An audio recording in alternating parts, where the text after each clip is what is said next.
Om Asato Ma Sadgamaya Tamaso Ma Jyotirgamaya Mrityurma Amritam Gamaya. Om Shanti Shanti Shanti. Om, lead us from the unreal to the real. Lead us from darkness unto light. Lead us from death to immortality. Om, peace, peace, peace.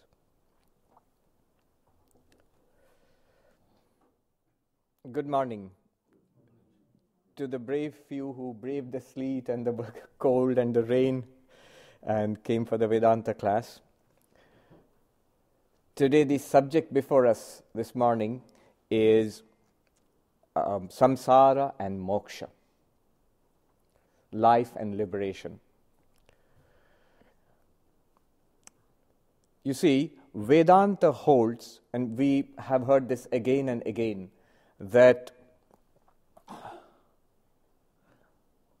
Brahman, the ultimate reality, is omnipresent. It's there everywhere and is eternal. It's there all the time, in the past, in the present, and the future.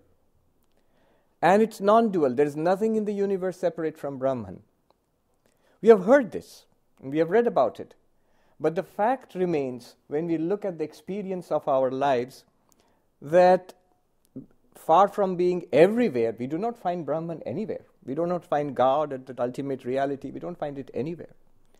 Far from being eternal and all the time, we do not find it anytime. We haven't found it in the past. We don't find it now. I don't know when we will find Brahman, the God or the ultimate reality. Let alone all beings being Brahman, we do not find Brahman in any being, either outside us or inside us. So what happened? What went wrong? Where is this precious Brahman of Vedanta? Where is this precious God of religion? Brahman is supposed to be existence, consciousness, bliss. Infinite existence, infinite consciousness, infinite bliss. Sounds nice. And we are supposed to be Brahman. Tat tvamasi, that thou art. Aham brahmasmi, I am Brahman. But when we look at ourselves, we certainly do not see ourselves as existing infinitely. We know that we were born, and we know that one day we shall die. That seems to be the one truth. Infinite consciousness. We find our knowledge is very limited. And our attention soon flags. Without a cup of coffee, our consciousness seems to diminish and wither away. And every day we go to sleep, we seem to lose consciousness. And infinite bliss, the less said, the better. Most of us, we are chasing happiness, and we find very little of happiness. Our quota of happiness seems to be very little indeed in this life. We find just little bits of happiness and a lot of suffering, a lot of misery in life. So where is this infinite existence, consciousness, bliss, which is supposed to be there all the time, everywhere, and which we ourselves are supposed to be? Where is it? What happened? According to Vedanta, the problem is ignorance. The essence of the spiritual problem is not that there is a problem with the spirit. There's no problem with God, with Brahman, with our essential self. The problem is at our level, at this level of samsara and level of embodiment, we are in a state of ignorance. Ignorance of what? This Brahman, this ultimate reality which Vedanta speaks about, we do not know it. That is the essence of the problem. The problem is ignorance. This ignorance has two aspects. One aspect in Vedanta is called avarana, veiling. It veils the truth from us. It's very simple. Sri Ramakrishna in Dakshineshwar, in the temple garden of Dakshineshwar, he would sit on the little bedstead and he would show his disciples this Indian towel, a gamcha. He would take that up and hold it in front of his face and say, "Look, you can't see me now." And then he would remove it and say that, "Look, you can see me now." And exactly in the same way, ignorance, the power of Maya, veils our inner reality, veils Brahman, veils the divinity within us. another example he would give is from the Ramayana. When Rama and Sita and Lakshmana are going to the forest, Rama walks in front, Sita is in between, and Lakshmana moving behind. And Lakshmana is representative of us, the jiva, the individual being. And Rama represents God.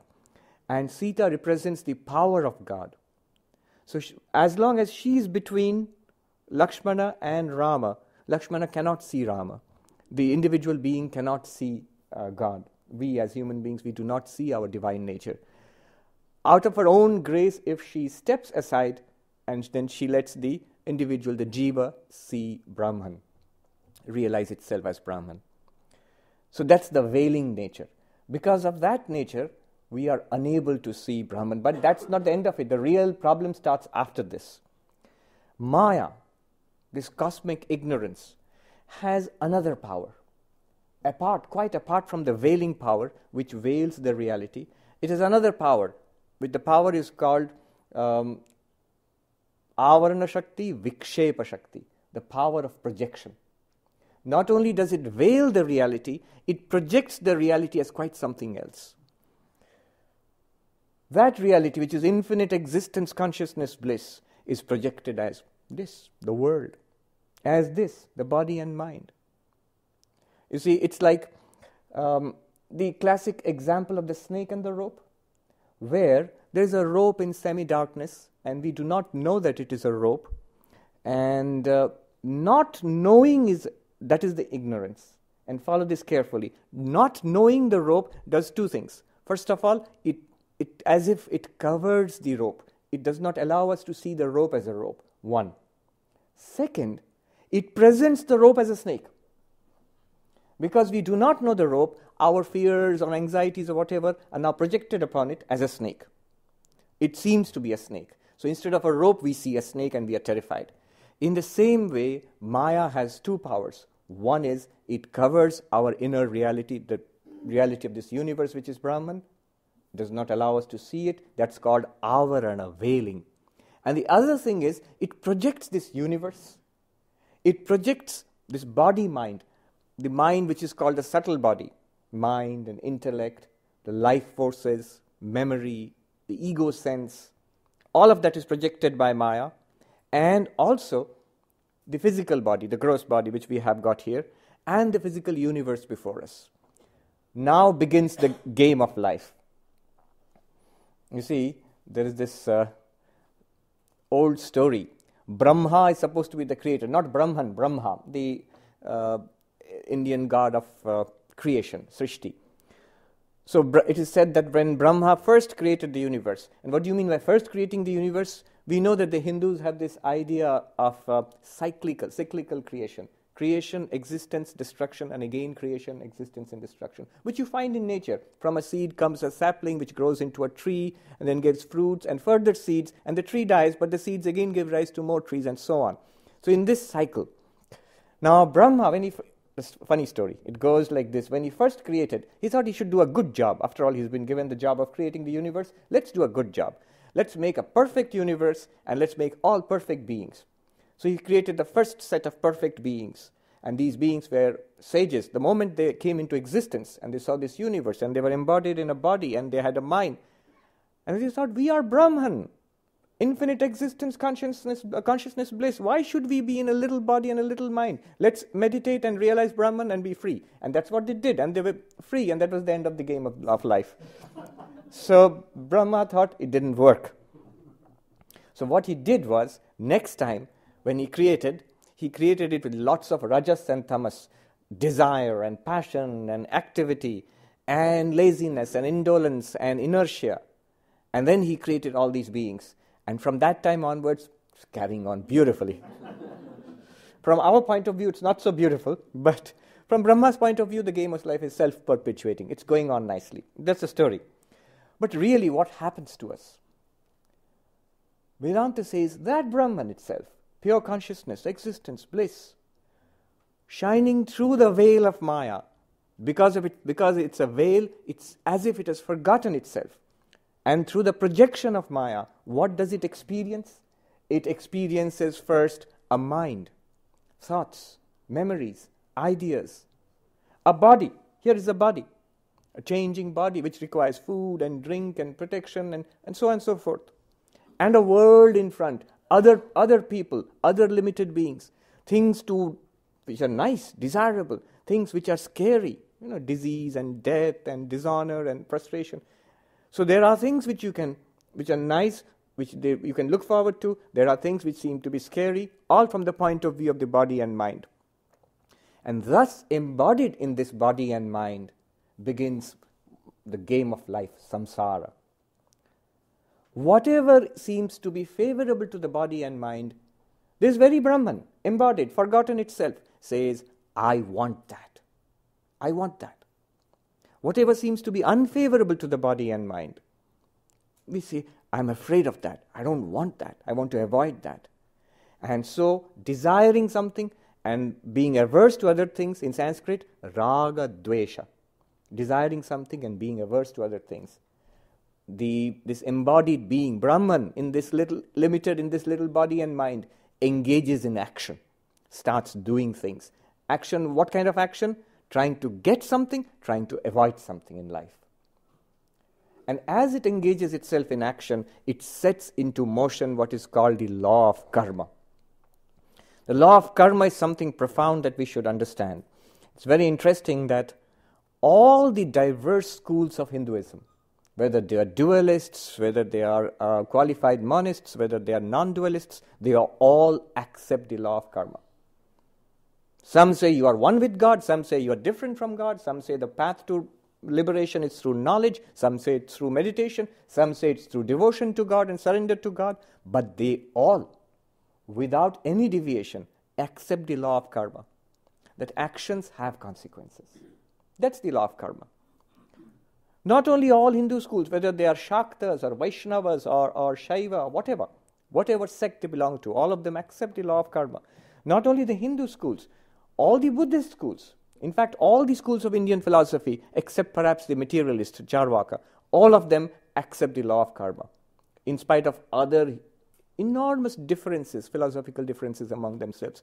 The Buddhist does not speak about a separate Atman, an eternal self separate from the body and mind. The Buddhist says there is no such thing. And the Hindu dualist says that there is a separate eternal self theory and no self theory. And it seems to be diametrically opposite. And yet these schools, they all believe in the same law of karma. So that's why I'm saying the law of karma is something not to be dismissed lightly. It's a very profound thing. At its core, it just says actions have consequences. If you do something, there'll be results. That seems reasonable. The law of causation is something that is accepted by everybody. It's common sense. Cause and effect. In fact, the whole of science, all of our common sense, everything is based on cause and effect. And the law of karma is just a derivation and as an extension of the law of causation. So cause and effect. How does it work? If you do good things, dharma, what your conscience tells you is right. What morals tell you, what civilization tells you, what law tells you is right. You do that. That is called dharma. The result is something called punya, merit. It's just the opposite of sin. So punya, merit.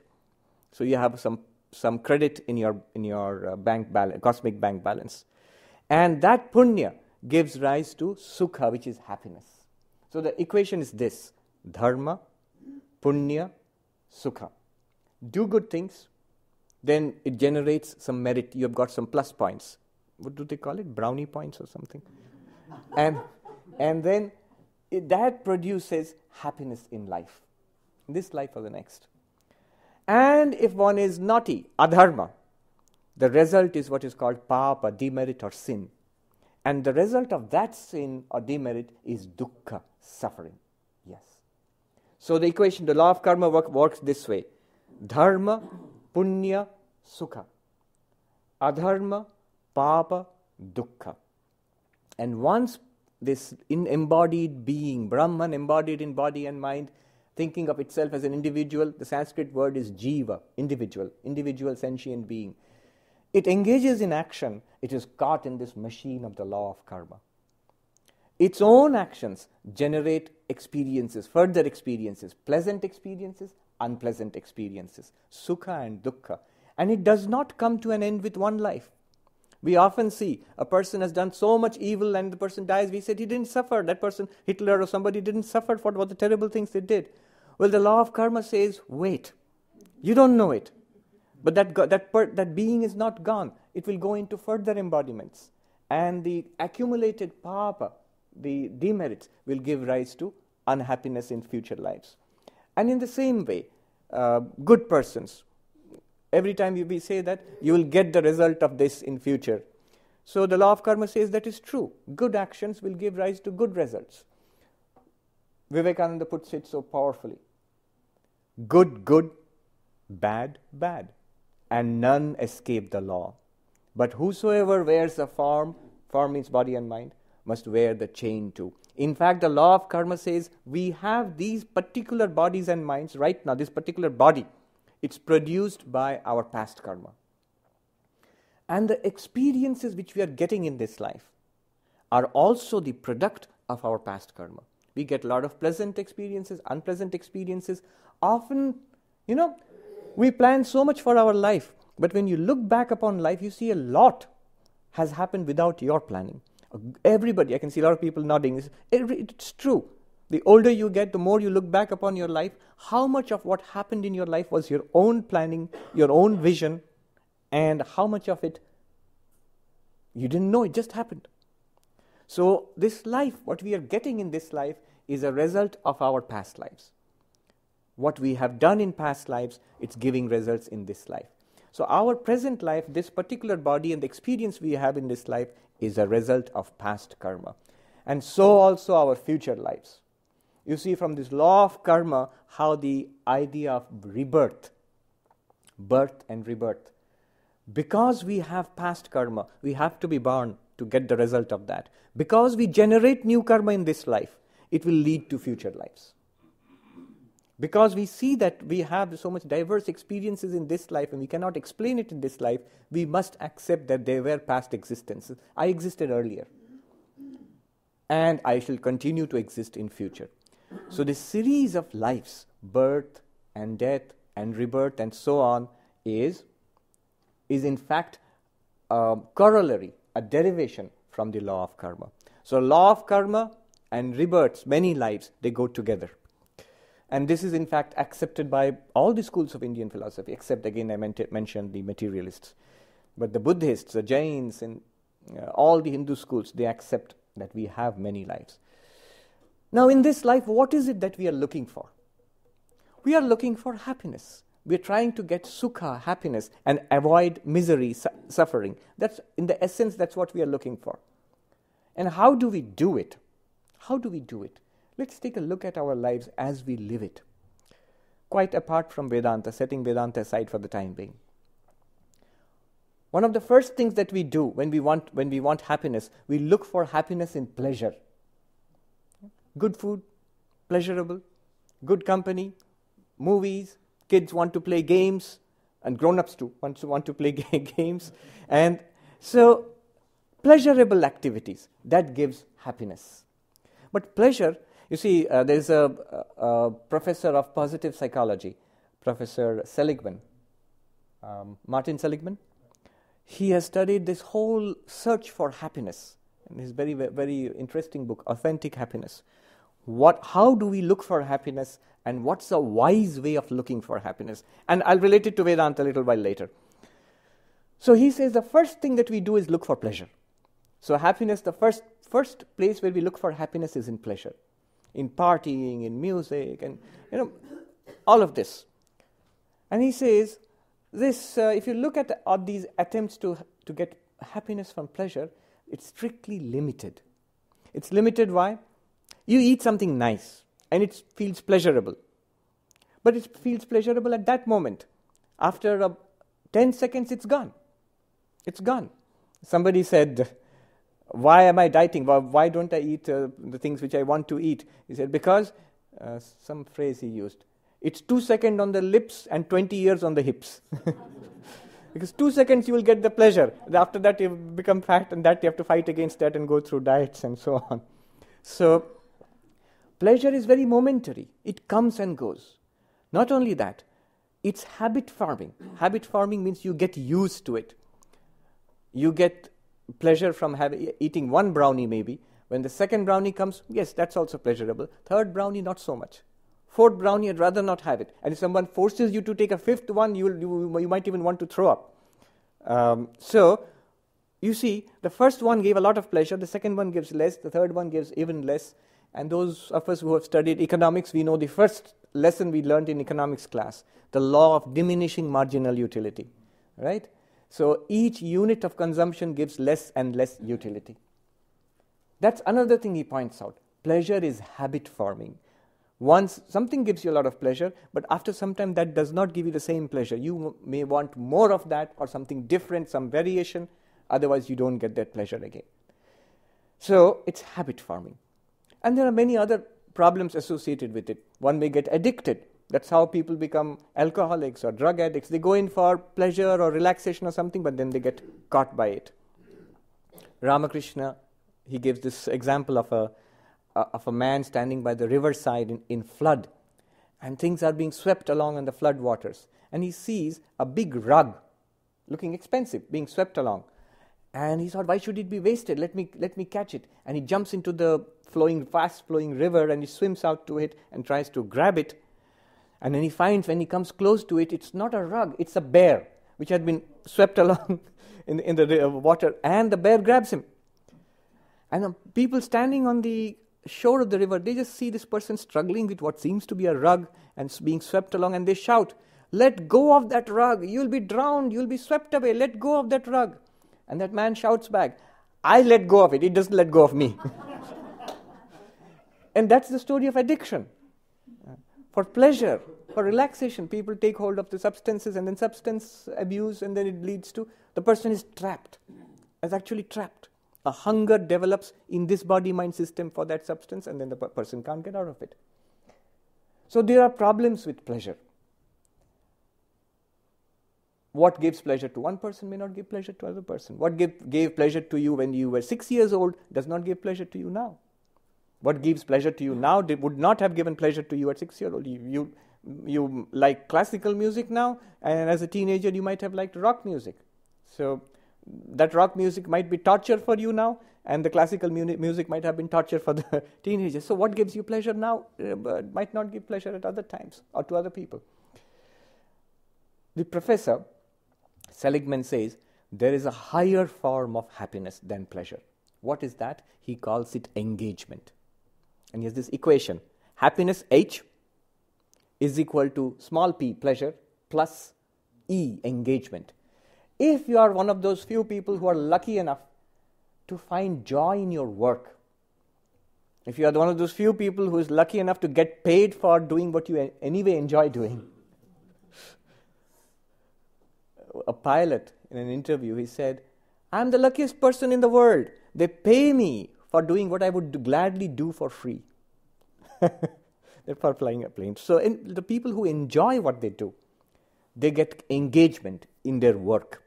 So their minds and their skills are absorbed and challenged, and they kind of get engagement. There's a whole psychology behind this, the psychology of flow, where you're fully engaged in your activity. It might not be a profession. Sometimes people are not interested in the profession. They're just doing it to earn money. But then they have a hobby. Then they have a pastime. Maybe somebody plays something. Maybe somebody is a musician or an artist as a part-time thing. And they get joy there, engagement there. Now the point is, the happiness that you get from engagement is of a different kind than the happiness you get from pleasure. And it's a greater kind of happiness. Engagement need not be pleasurable. When you're working hard at something, or maybe you're a musician, you're practicing hard, that may not be pleasurable. It's hard work.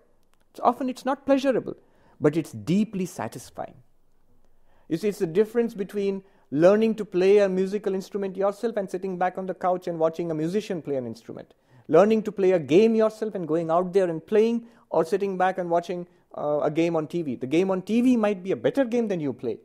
But the happiness there is pleasure. It's passive. One sign of pleasure is it's passive. You absorb it. Whereas if you go out there and play, your skills, your energy, your attention is engaged there, that's engagement. That's not passive pleasure. So that gives you actually greater happiness, engagement. Some work, you see, it's one of the great illusions. We think that work is distracting, work is unpleasant, it's something that you have to get over and then go back, and the real happiness will be when you go back and relax on your couch and or watch TV, what do they call it? Couch potato. So that will be happy. But actually, Seligman shows that surveys have been taken. When you actually ask a person in the middle of work, rate your happiness right now, and they consistently rate themselves at giving themselves high levels of happiness when they're actually doing something. Later on, when they're not doing something, when they're asked to think about work, how happy are you at work? They rate themselves very low. They think, no, I'll be unhappy at work. Actually, when a person is working, if you ask, are you feeling good? Are you engaged? Are you feeling alive? Yes, I am. So there's an illusion. We seem to think that work is unpleasant, and so we should not be happy in work. But we are actually happier in work, in engagement, than in pleasure.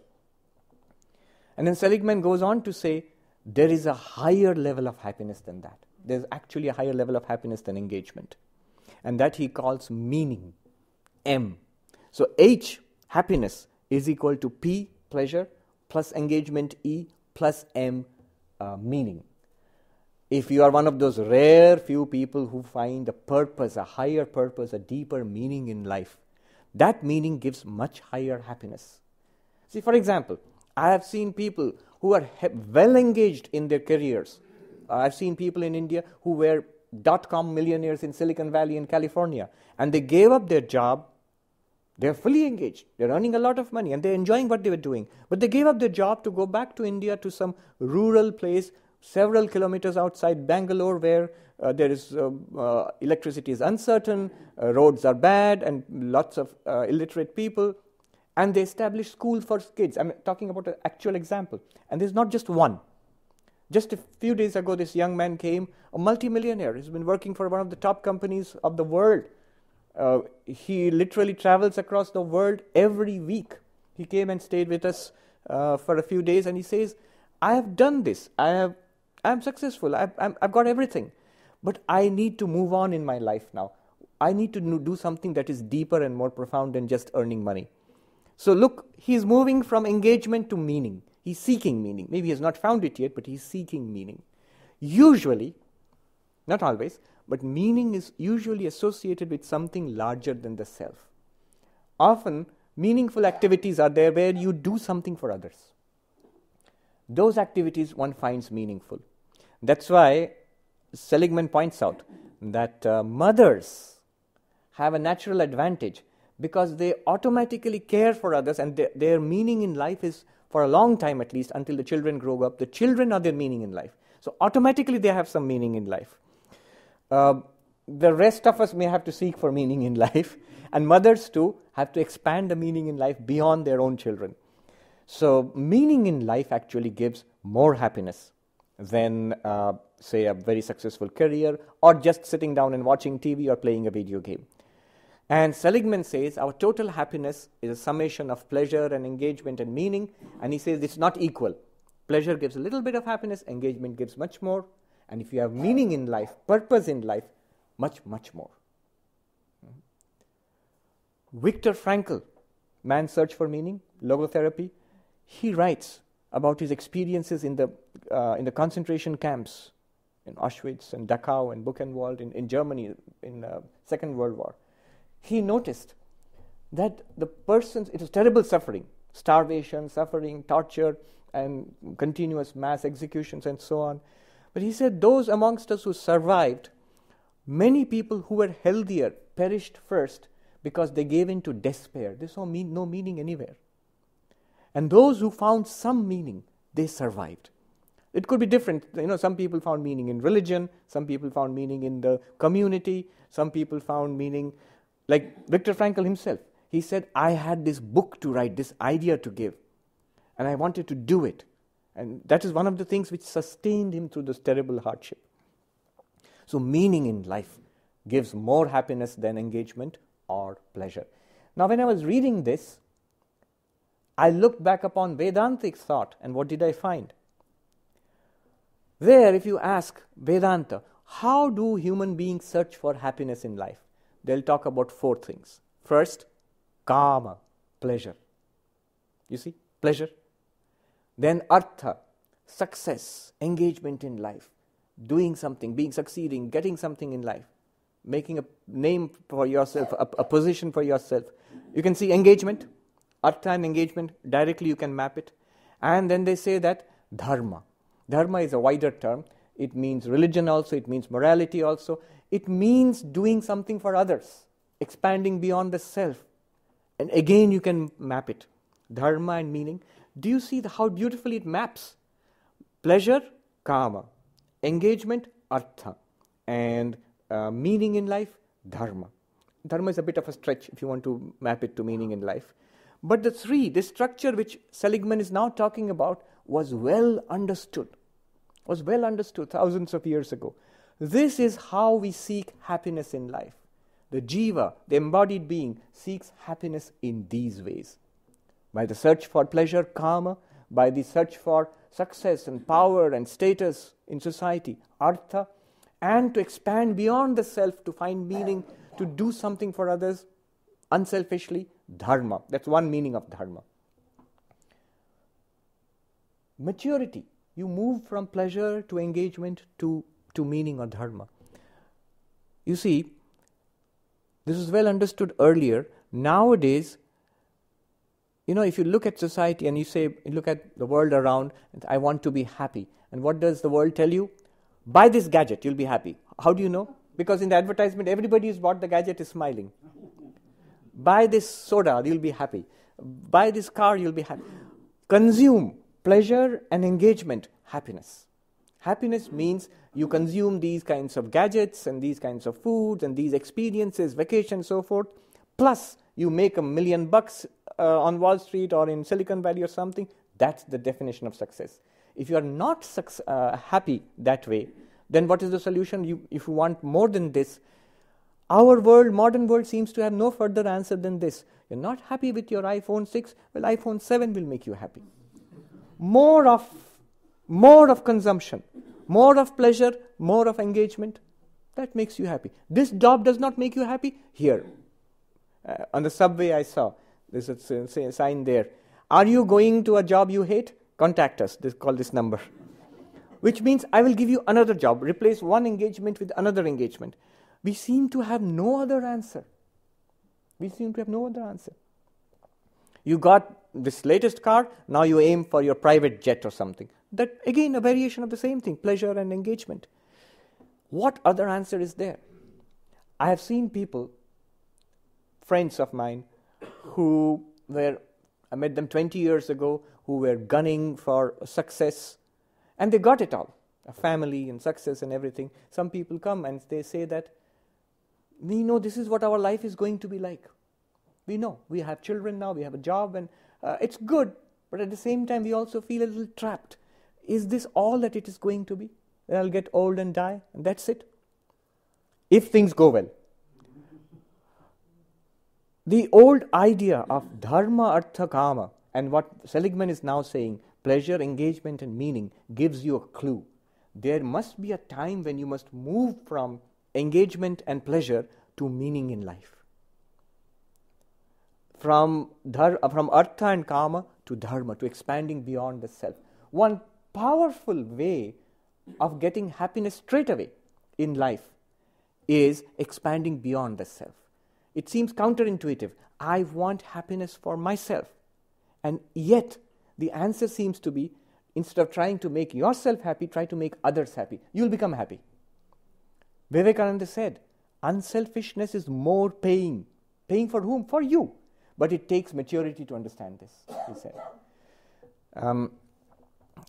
That's why the Indians will know this. We never say kama, artha, dharma. What do we say? Dharma, artha, kama.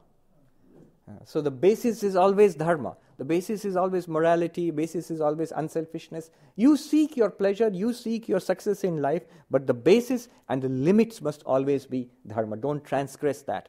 So when people come to me saying that we have got it all but we are unhappy, what do I do now? I don't tell them that you have to meditate and realize that you are Brahman.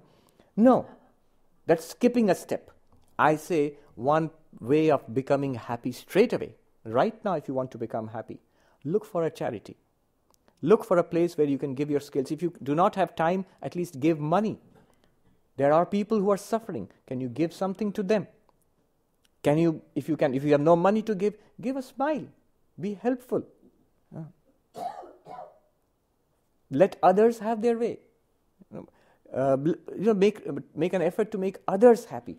In that effort, you will make yourself happy and bring a lot of blessings upon yourself. Here is another point. The law of karma says, the more you do for others, dharma, the more punyam you get.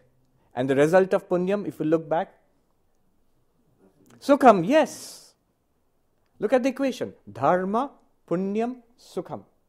The more you do for others, the multiplier effect on your punyam, on your credit in the cosmic bank. And the result is happiness for you. There's no doubt it leads to happiness for you. In fact, the equation says that if you want to be happy, don't look for it in kama and artha. Don't look for it in pleasure and engagement. Look for it in unselfishness, in meaningful, purposeful activity, in a higher purpose in life. You will get happiness straight away. Guaranteed. I was once at a conference in which there were these very interesting young people, each of them tremendously successful in their lives, but they were doing something for society beyond their own success in life. One was a management graduate from the top management school in India, and he happened to see in Chennai one day. He told us, and there was a group of young people. The whole conference was meant to inspire young people to do something for others. So they had these examples of very successful young people whom they would idolize. And yet these people were actually doing things for society at large. So that was the point. Now this young man, he was a graduate of the top management school of India, IIM Ahmedabad, if you know. And one day in Chennai, he saw this poor man on the homeless person on the pavement eating dirt because he had no food. Maybe he was mentally ill also, eating dirt. And it shocked him so much that he decided to do something about it. And look how he did it intelligently. He started a restaurant chain, which is a pretty successful chain in Chennai now. And what that restaurant does is, apart from very good food, is that they collect all leftovers. And then there are vehicles which go and distribute this at different points. And he himself makes it a point to physically go and feed people every day. That was the main purpose behind it. And he's rich and successful also. So, meaning in life. But the purpose is that. And there's another person I told you who was a .com millionaire who came to in Karnataka and started a chain of schools, elementary schools.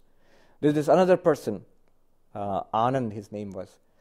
He is very, very famous in India. Because in India, everybody wants to get into these elite engineering institutes called IITs. And they pay a lot of money for these coaching institutes, which make a lot of money by coaching young boys and girls to get into these IITs.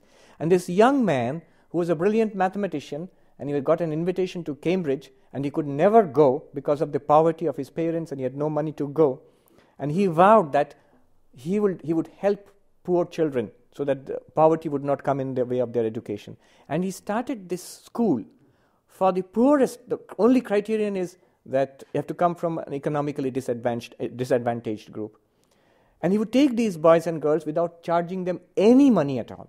He would pay for their board and food and everything, and he would train them up, and every year all of his students get into these IITs. So it's called the Super 30, it's in Patna. It's a phenomenon in India. Of course, the coaching industry hates him. They don't know how he does it, but so he was there. Now these young people who were there in that audience, they asked all of these people on the stage, what great sacrifice. When something came to my mind, I was conducting the program. So I asked each of them in turn, do you think you have sacrificed your happiness for the welfare of others? And each of them said, no, I am much happier than I always was. I don't think I'm sacrificing anything. If you would offer me the power and wealth and success which I had earlier, I wouldn't want it now. I'm much happier now. You see, dharma, meaning in life. In Seligman's equation, the M. In kama, artha, dharma. If you do that, you are actually much happier. Seligman himself conducted a nice experiment in his class one day to show how doing things for others makes you happy. One day in class he said, today there is no class, we'll go to a movie. Movie? Pleasure? So we'll go to a movie. And I'm sure the kids were very happy, the college kids. Okay, let's go to a movie. After they came back from the movie, being a psychology professor, he handed out a questionnaire. He said, rate your happiness from the movie, 1 to 5. 1, not happy at all. 5, very happy. 3 or 4 in between. And they all gave some rating, 3 or 4 or something. And the week after that, he said, today again, no class. I can imagine the students going, movie again, sir? No. Today we are going to this end of the town where we have got the kids from poor families together, and we are going to spend the afternoon with them. We have collected clothes and toys and all. We'll give them gifts, and we'll make friends with them. And so they all went, these elite college kids, and made friends with these other kids, and they spent the afternoon with them. Came back, questionnaire, rate your happiness. They gave some rating, 4 or 5, something. Now the real thing came 6 months later. Suddenly in the middle of the class, he came with questionnaires and he distributed it. Look back, recall that afternoon when we went to a movie. Think about it now. How much happiness does that movie give you now? 1 to 5. And many of them said, we all remember that we went to the movie. I don't even remember the name of the movie. And happiness, yeah, something, I don't feel anything at all. I hardly remember the movie itself, let alone the happiness from the movie. So 1 or 2 or something. And you remember we went the next week to the kids? Yes, we remember that. When you think back that you did that, one afternoon you spent with the kids, how much happiness does it give you now, 6 months later? And they all gave consistently high scores, 4 or 5 or something. Whatever happiness it gave on that day, 6 months later it gives the happiness on that day. And I can predict 6 years later and 20 years later it will still give the same happiness. You never ever have regretted doing anything for others. When you do something for others without any expectation of gain, throughout your life, whatever may happen, you will not regret that, having done that. That's very interesting. So dharma, meaning in life, gives more happiness. But is this all? Is this all in life? Houston Smith, he writes in his introduction to Hinduism, in his Religions of the World, after all the pleasures, enjoying the pleasures of life, enjoying success in life, enjoying high culture, after all of that, one asks. He in fact says, after Bach, one can still ask, is this all? It seems ungrateful to ask that, but you can still ask that, is this all? Isn't there anything more? Very soon I'll die and it'll be gone. What is the meaning of this life? What is the purpose of this? Do I exist after death? Is there anything beyond all this game that I played for a few years, short years on this planet? So that question that the good Professor Seligman has not talked about, he stops there at meaning in life. But Vedanta says, yes, now you are asking the real question. What is the point of this game of life which we are playing? We're seeking happiness here. Is there something beyond this life, beyond death? Was there something before our birth? What is the purpose of this ultimately? Is it simply to do good to a few poor people and that's it? Is that all of life? That's good, but it cannot be all of life. If you have this question, and I'm sure you have it, that's why you have come to the Vedanta Society, then Vedanta says, if at last you are asking the real question. Who am I? What is the meaning of life? Does God exist? Is there anything after death? These are the profound questions. These are the deepest questions of life. And yes, there is an answer to that. That's called moksha. Moksha literally means freedom. Freedom from what? Are we trapped?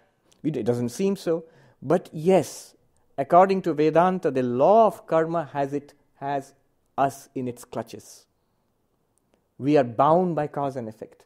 We go from life to life. We seem to be trapped in a narrow track and there seems to be no getting out of it. So this can we expand beyond this? Is there something beyond this?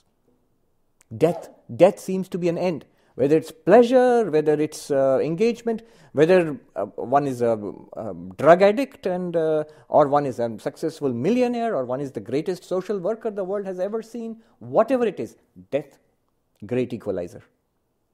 Finished at that point. Anything beyond that? And Vedanta says, there is something really, really great if you investigate, if you care to investigate. And Swami Vivekananda would put it this way. He would quote from the Upanishads, this one mantra, one verse, ancient, which seems to encapsulate the promise of religion and spirituality. All religion, spirituality, you put it in this one verse. And he was fond of chanting it. When in the United States, in New York, he would chant this. Sonorous Sanskrit, and then he would translate. What does Vedanta say to this final question, the greatest of questions? He says, Shrinvantu Vishve Amritasya Putraha Aye Dhamani Divyani Tastu Vedaham Purusham Mahantam Aditya Varnam Tamasah Parastat Tameva Viditva Atimrityumeti Nanyaf Pantha Vidyate Ayanaya. What does it mean? Beautiful, very poetic. In ancient times, some rishi, some great sage, we don't know who, stood up and said, listen ye children of immortal bliss, Amritasya Putraha, addressing all of us as children of immortal bliss. Now look, the one truth that we know of our lives is that we are mortal. We are born and we shall die. And the sage calls us children of immortal bliss. If there are gods in higher heavens, you also listen to me. What I'm going to say, you do not know also. This great secret. And all are deluded by the veiling power of Maya, the Avarana Shakti. Now we are going to pierce that primeval veil, which is at the root of this life of ours, of samsara. What does he say? Vedaham Purusham Mahantam. I have known that infinite being. There is an infinite being which I have known. All right, supposing such a thing is there, what's it like? Aditya Varnam, blazing forth with the light like the sun. Not a material light of the sun, but the light of infinite consciousness and awareness. Aditya Varnam literally means golden hued like the sun. Tamasah Parastat, forever beyond darkness. That existence is forever beyond darkness. Beyond darkness means beyond the darkness of death, beyond the darkness of limitation and sorrow and misery, this constant seeking and striving, it's beyond that. Tamasah Parastat. Tameva Viditva. What good is it to know that? Knowing that alone. Tameva Viditva Ati Mrityumeti. One goes beyond death. You see, this fundamental condition of human life, everything comes to an end with death. Vivekananda said, saints die and sinners die, emperors die and paupers die. The most learned of persons dies, and the most ignorant of persons dies. Death is the common truth that we have, whether you're religious or not religious, whatever you are. And here it says, there is a way to go beyond that. Immortality is there. Such a thing exists. And that is the promise of every religion. Different language, different mythology, different philosophy and theology, but basically there is something transcendent beyond this world of appearances. And he says, Tameva viditva ati mrityumeti, knowing that alone one goes beyond death. Nanyaf pantha vidyate ayanaya. There is no path other than this. Aren't there any other paths to happiness? You just said pleasure and engagement and meaning. I can do so many things in life. Can't I be happy with those? No. None of them promise permanent happiness. None of them promise deep and profound and lasting happiness. None. Not even the greatest of doing good to others. That's good. That's a great blessing. But that's also not permanent. You have to pierce through the veil of Maya, because of which we see this game of life, and see what lies beyond the veil of Maya. Beyond the veil of Maya is the face of God. You have to see that. And Vedanta goes one step further. Advaita Vedanta, non-dual Vedanta, goes further and says, this infinite being is you yourself. If you only would know yourself as you truly are, you would find this being. This infinite being is Brahman, existence, consciousness, bliss within ourselves. We do not know it. The problem is one of ignorance. We are back full circle. The problem is one of ignorance. Vedanta teaches us we do not know it, and we have to know it. And Vedanta takes us through a process. Through a process, the process is called vichara. a philosophical, spiritual, philosophical reasoning to point out the truth to us. It shows us, look at this body and mind. When you go into dream, the dreams are in your mind, definitely. And the physical body lies unrecognized on the bed, it's sleeping. That means you can continue to have a conscious experience without the experience of the body. I'll repeat that. You can continue to have a conscious experience without experience of the body. So you are not this body. It's quite possible that you can remain conscious and have experiences and this body is not there. In a dream, from your point of view, from the dreamer's point of view, you're not aware of the body on the bed and sleeping and dreaming. Otherwise you wouldn't be able to dream. If you think that I am here on the bed and sleeping, now I am dreaming. You can't dream. In the same way, in deep sleep, when the mind shuts down, the absolute blankness of deep sleep, awakening from which we say, I slept happily like a log, I did not know anything, that was an experience. That means there is consciousness there too, which experiences the absence of the mind, the absence of waking, the absence of dream. This is one of the methods in which Vedanta teaches us. It's called the method of the 3 states of the mind, waking, dreaming, and deep sleep. By watching these 3 steps, we find there is one unchanging consciousness shining upon these 3 states, beyond mind and beyond body.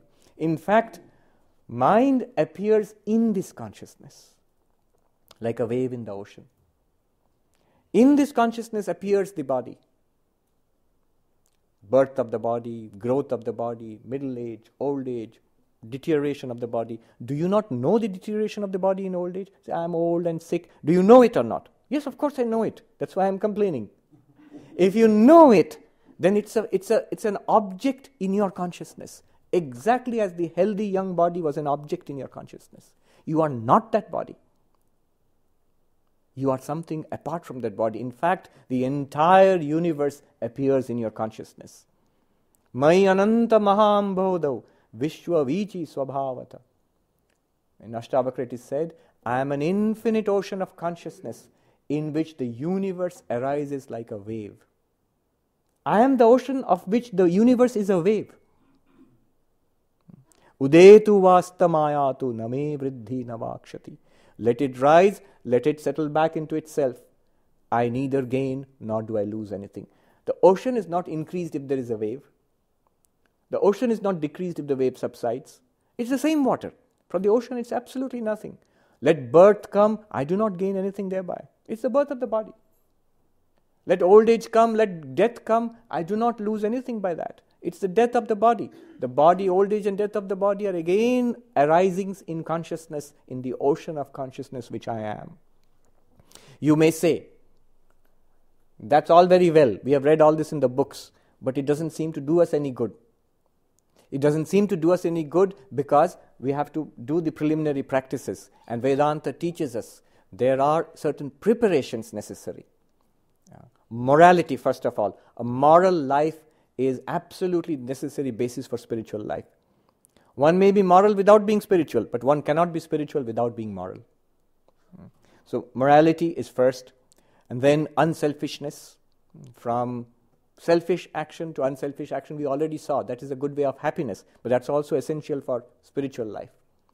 Beyond that, devotion, prayer, meditation, all of these practices, there are entire technologies of these, so much literature is there, so many techniques are there. Those are given as supporting practices. With those practices, the vichara, the philosophical spiritual inquiry of Vedanta, will give rise to that intuition called Brahma Jnana, that flash of awareness which removes the avarana shakti of Maya, the veil of Maya. It actually works like that. I've heard it from people who have experienced it. It was like a veil lifting. Brahman is right here. God is right here. You are none other than God. The thinnest of veils separates you from that, right now. For an enlightened person, they look upon us with amusement and pity and sadness. Why is it that they suffer? The infinite is there.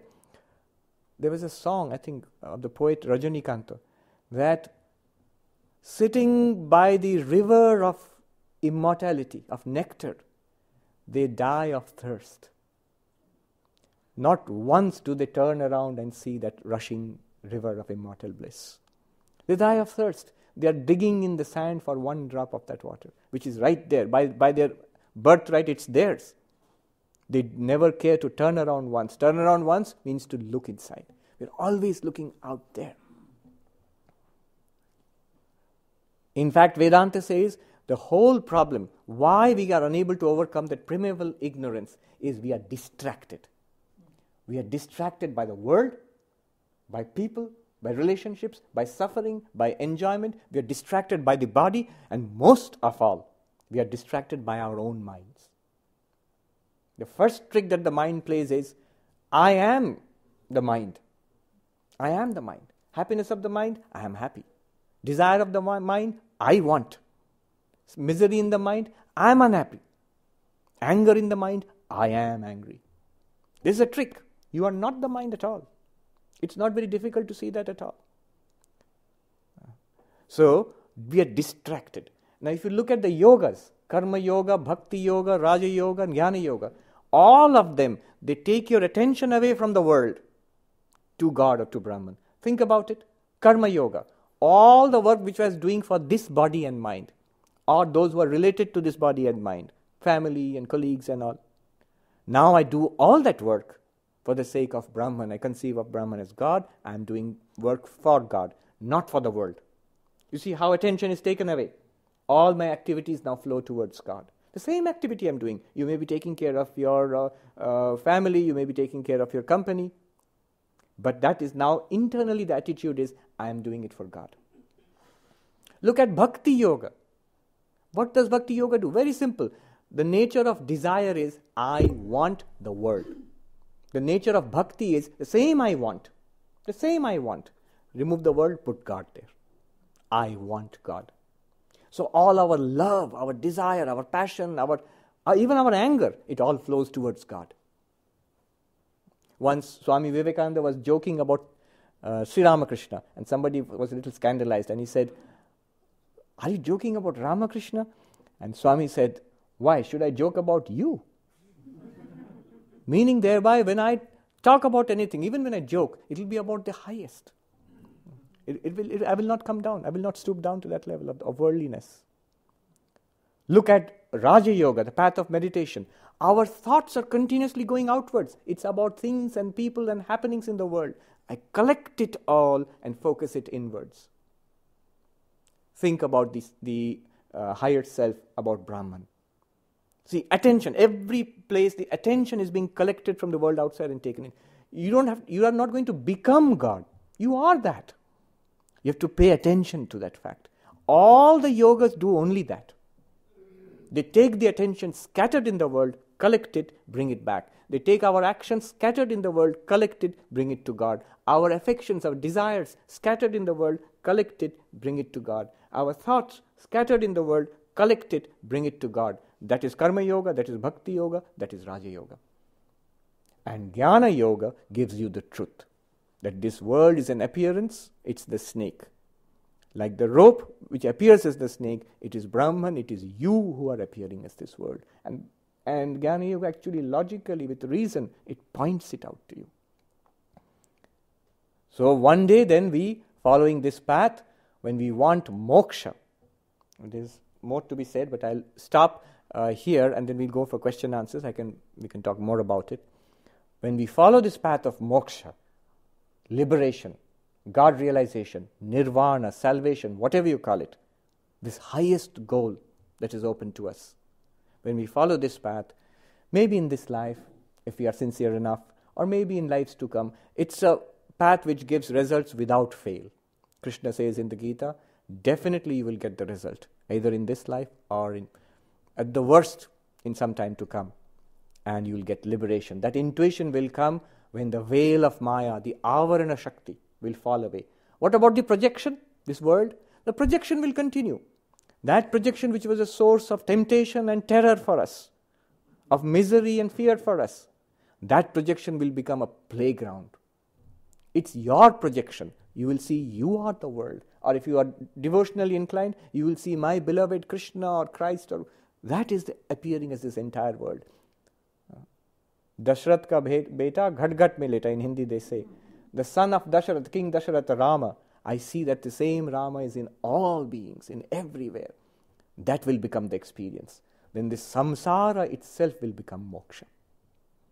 There is no difference. There is a hair's breadth difference between samsara and moksha. The only difference is ignorance. There is no difference in place. Moksha is not another place. Samsara is not another place. It's right here. There is no difference in time. It's not that it's samsara now and one day it will become moksha. Oh no. The difference is in ignorance and knowledge. The moment you get that intuition, moment we realize that, it flashes and dawns upon us, we will see not only, you might say that, why do you say there's no difference in time? Right now we are unenlightened and there will come a time when we will be enlightened. So there's a difference in time. The difference in time is from ignorance to knowledge. Not that moksha was produced afterwards. Not that moksha will come at that time. When you become enlightened, it's the experience of all enlightened person. It was there all along. I never saw it. The Divine Mother was right there behind me all along. In all my life, I never saw it. Now I see it. That's the difference. We pray to the Lord that that blessed day may come soon in our lives. With that prayer, I end now. Om Shanti Shanti Shanti Harihi Om Tat Sat Shri Ram Krishna Arpanamastu.